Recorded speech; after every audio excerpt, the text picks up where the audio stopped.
Pangulo ng Pilipinas. Philippine Province of China. Pinaganda ko ang Davao. Look at Davao now. Tayong lahat ay Pilipino. 非常出席习近平 Pilipino sa diwa. I already asked a person to take revenge. Shoot siya sa balde. So, kailangan particular ang description. Shoot siya sa balde. Ang usapan natin ngayon, sa Pina. Mga kaibigan ko, nabigay sa akin talaga. Shoot siya sa balde. Sa manlulupig, I'm from Ateneo Los. Shoot siya sa balde. hindi tayo pasisihin. Shoot siya sa balde. Tuloy-tuloy na po tayo sa ating topic for today. Naniniwala ako na itong si Gina Acosta, itong SDO na isinalang bilang witness diyan sa trial court ng impeachment, hindi pangkaraniwang witness. Dapat hindi tayo papadala sa pagiging napakaamo, napaka-naive ang itsura at napaka-harmless ng kanyang mga pagkilos at pananalita. Sa totoo lang, hindi tatagal kay Sara Duterte yan kung ito ay hindi effective sa kanyang trabaho. Ibig sabihin ng effective para sa akin, bilang isang amo mo ang katulad ni Sara Duterte, ang effective na tao ay yung sunod-sunuran sa kanya. At siguradong ipagtatanggol siya or pagtatakpan siya kahit anong mangyari. Isipin nyo na lang, itong si Gina Acosta, kasama na ng mga Duterte ito. Way back. Mula pa nung naging mayor itong si Sara Duterte at before that, parang empleyado na siya ng City Hall. So, napakatagal na ng samahan nila. Ibig sabihin, mapagkakatiwalaan ito or pinagkakatiwalaan ito ng mga Duterte. Kaya nga sinasabi ko, hindi ito pangkaraniwang witness, hindi ito pangkaraniwang tao na napasama or na naging close dito sa mga Duterte. Kaya nga, nung nag-testify siya diyan sa impeachment court at binisabisaya siya nitong si Attorney Ligutan. Of course, itong si Attorney Ligutan, alam naman natin nag-strategize din. Pero nararamdaman ko na yung pagsasalita ng Bisaya nitong si Attorney Ligutan, iti-take advantage nitong si Gina Acosta. At yun na nga nangyari. Nagpabebe. Nagpabebe na itong si Gina Acosta.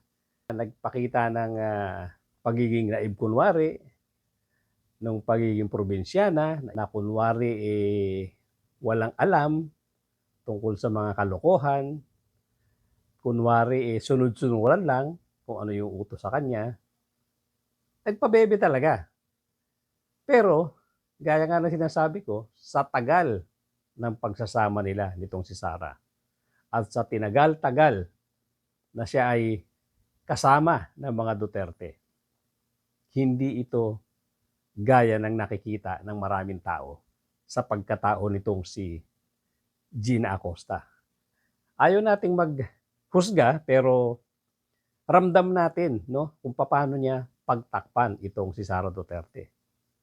Yung mga pananalita niya, yung mga pagsagot-sagot niya, rehearsed ito. Yung mga pagsagot niya, ito yung instruction sa kanya, ng kanyang amo, ng kanyang boss na si Sara Duterte.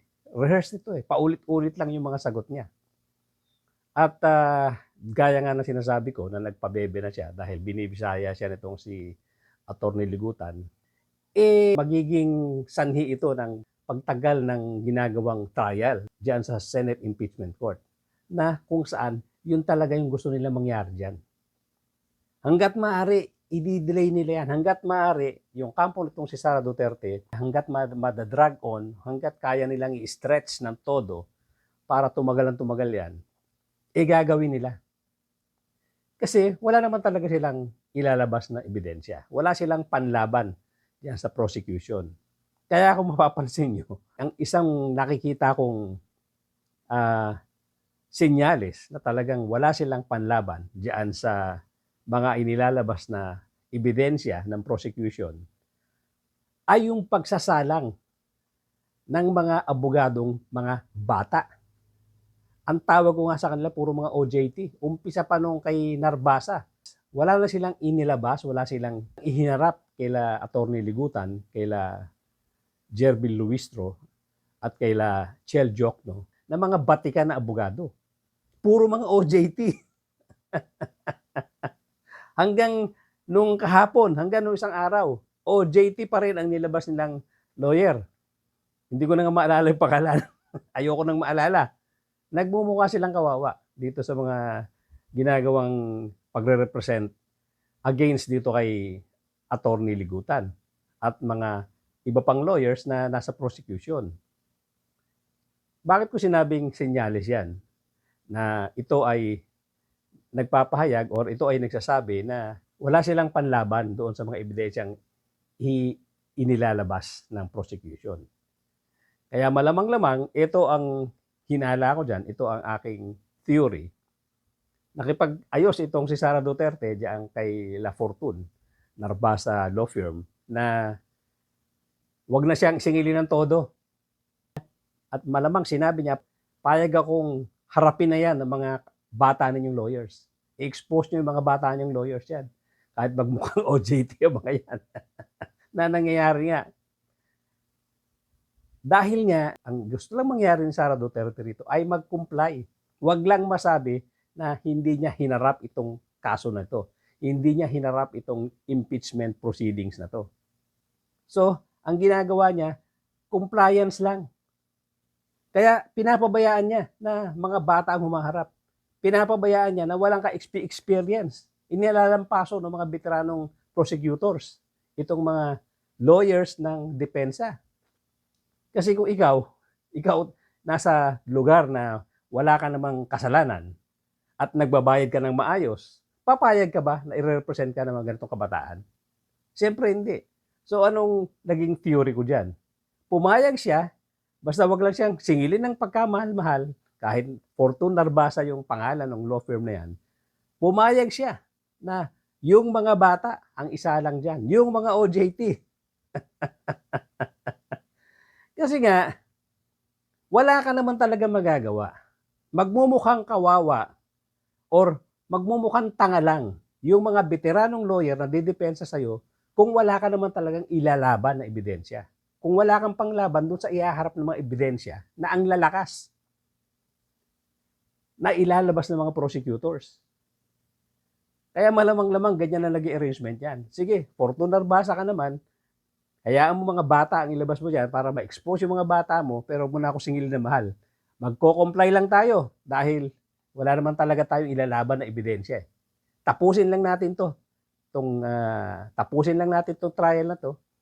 Huwag lang masabi na hindi ko i-comply or hindi ko hinarap itong kaso na to. So yan ang theory ko kung bakit ganito. Bakit pinayagan ni Sara Duterte na mga bata, bakit mga OJT ang pinalaban niya dito sa mga veteranong prosecutors. Anyway, babalikan natin itong si Gina Acosta. Again, sinasabi ko nga na hindi pangkaraniwang witness ito, si Gina Acosta. So nakita naman natin dito yung ginagawa niyang mga acrobats, no? Yung ginagawa niyang mga style na pagbisa-bisaya, nagmamaang-maangan, strategy nila ito. Maaring strategy ng opisina nila, Sara Duterte to, or strategy mismo nitong si Gina Acosta para magkaroon siya ng ample time na makapag-isip-isip kung ano isasagot niya. Dahil hindi madali na ikaw ay nasa depensa, ikaw ay naging hostile witness at ang didepensahan mo yung side nitong si Sara Duterte. So ganito ang naging style nila, ganito ang naging strategy nila na kunwari hindi masyadong naintindihan yung Tagalog at hindi masyadong naintindihan ang English. At nabagong bigla yan nung bukuhin siya nitong si Senator Erwin Tulfo. Nung tumayo si Erwin Tulfo at sinabi nga na itong si Gina Acosta, sanay sumagot sa Tagalog, sanay sumagot sa English, base nga dito sa hawak-hawak kong mga dokumento doon sa hearing. Ito yung transcript nung nagkaroon ng hearing sa lower house at sasabihin dito na sanay na sanay sumagot ng Tagalog, sanay na sanay sumagot ng English, itong si Gina Acosta.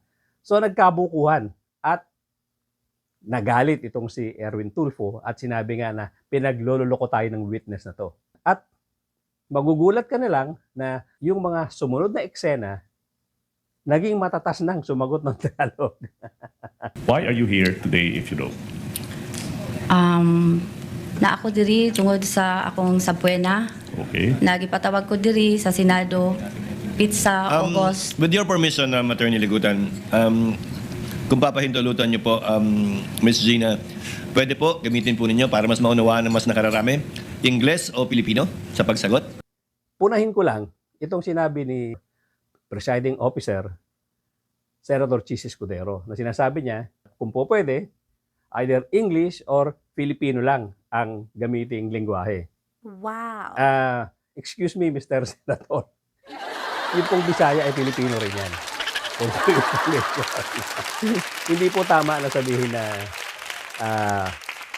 English or Filipino lang dahil ang Bisaya hindi Filipino. Correction po, Mr. Senator.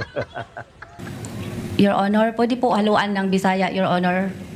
Sige po, basta ma-translate ni Attorney Ligutan without any objection from the respondent. May we request an interpreter from this honorable court if this honorable court would allow? Ma'am Acosta, alala ko when you testified before the Committee on Good Government sa House of Representatives, ma'am, we spoke in Tagalog, then siningitan natin ng our great Bisaya. Kung po pwede po, Tagalog po tayo. I-try po na ako, sir. I will try my best po. Let's try our best po, madam. I have here the transcript of the hearing in Congress.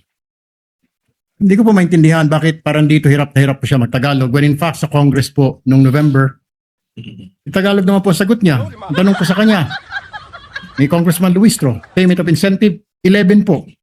Would you know whether this amount would total 125 exactly? Yes, ma'am. Gitotal ko po yan, ma'am. 120 million po. It's all, puro Tagalog, Mr. President. What is this?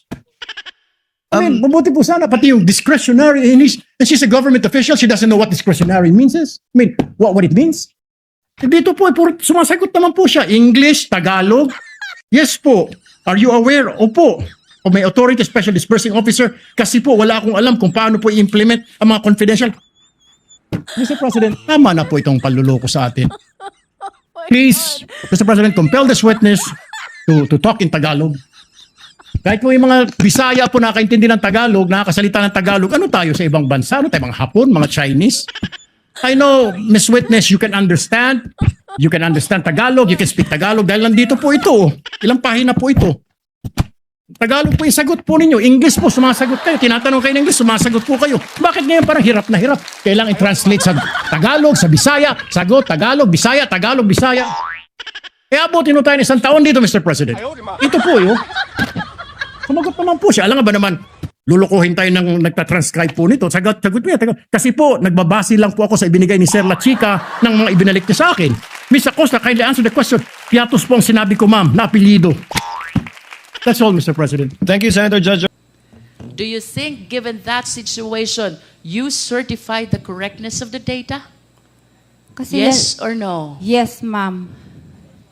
And do you believe that that is correct? Kasi yan po ang binigay sa akin ni Sir La Chica, ma'am. Again, please be directed by the certification at the bottom. Unreadable signatures and does not bear the printed name of the recipients.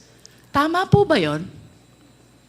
Sa paningin ko, ma'am, ang maka-answer po ng maayos ay si Sir La Chica po, ma'am. Sa paningin niyo po bilang Special Disbursing Officer, tama po ba na ang acknowledgement receipt ay wala kang pagkitaan ng pangalan?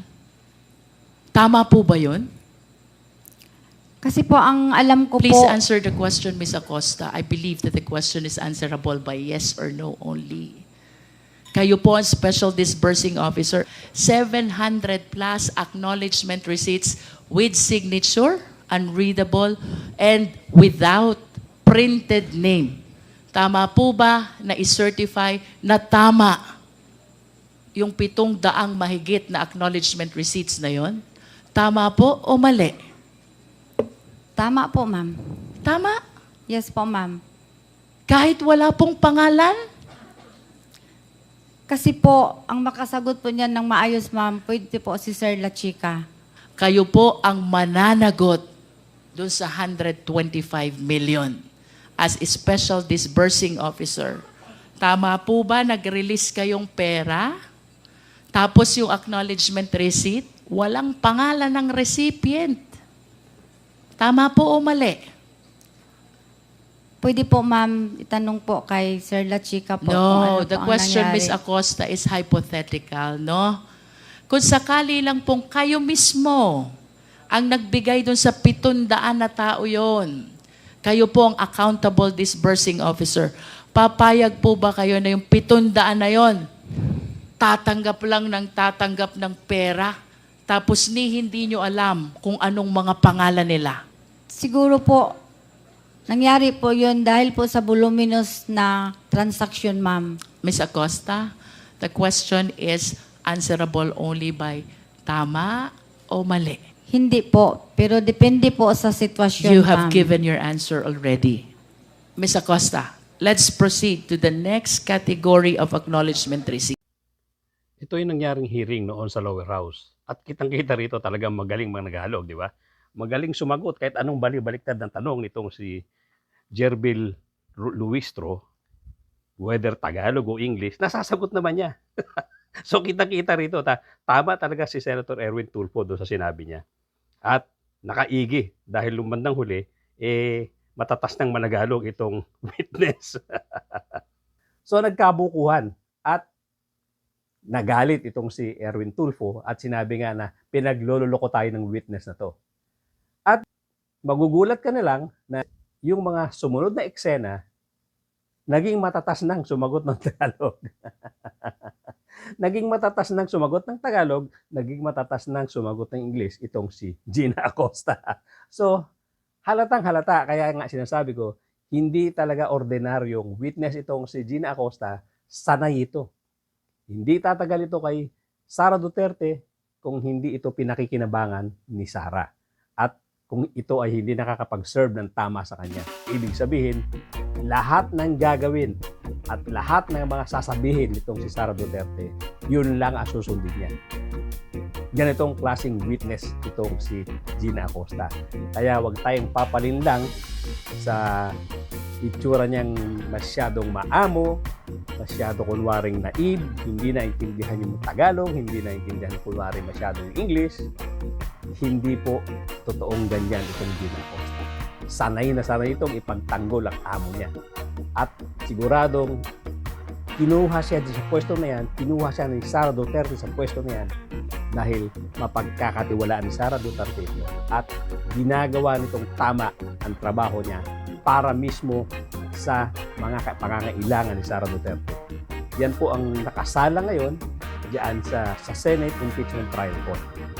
Hindi po siya ordinaryong witness. Hanggang dito lang po muna mga kapatid, mga kabayan. Thank you so much for joining me today. At doon po sa mga bago lang sa aking channel, please subscribe, please hit the notification bell, pati na rin po yung like button. Paki-share na din po at mag-comment po tayo. Hindi natin masagot ang inyong mga comment. At mga kapatid, mga kababayan, magkita-kita po tayo.